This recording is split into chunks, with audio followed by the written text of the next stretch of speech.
తెలంగాణ అసెంబ్లీని వేదికగా చేసుకొని నేను చంద్రబాబు నాయుడు గారితో ఇండోర్ మీటింగ్లో మాట్లాడి రాయలసీమ ఎత్తిపోతల పథకాన్ని ముందుకు తీసుకువెళ్లకుండా ఆపించాను, అడ్డుకున్నాను, చంద్రబాబు నాయుడుని ఒప్పించాను. దాని ద్వారా చంద్రబాబు నాయుడు ఒప్పుకున్నాడు.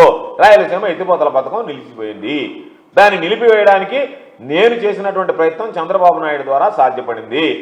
మనం అనుకున్నటువంటిది ఆంధ్ర ప్రాంతానికి, రాయలసీమ నెల్లూరు ప్రాంతాలకు సంబంధించి ఈ రాయలసీమ లిఫ్ట్ ఇరిగేషన్ ద్వారా నీళ్లు ఇవ్వకూడదు అని నేను చేసినటువంటి ప్రయత్నం చంద్రబాబు నాయుడు ద్వారా ఫలించింది అని చెప్పి ఈరోజు సాక్షాత్తు తెలంగాణ ముఖ్యమంత్రి రేవంత్ రెడ్డి గారు తెలంగాణ అసెంబ్లీ వేదికగా మాట్లాడడం జరిగింది. అయితే ఈరోజు దాని మీద ఏదైతే ఆయన మాట్లాడాడో దాని మీద అప్పటికే మాకు అనేక రకాలైనటువంటి అనుమానాలు ఉన్నాయి. జగన్మోహన్ రెడ్డి గారి దగ్గర నుంచి అనేక సందర్భాల్లో రాయలసీమ లిఫ్ట్ ఇరిగేషన్ ఒక పద్ధతి ప్రకారం దాన్ని నిర్వీర్యం చేస్తూ రాయలసీమ ప్రాంతంతో పాటు నెల్లూరు ప్రాంతానికి కూడా చంద్రబాబు నాయుడు తీరని అన్యాయం చేస్తున్నాడు అని చెప్పి మాట్లాడడం జరిగింది.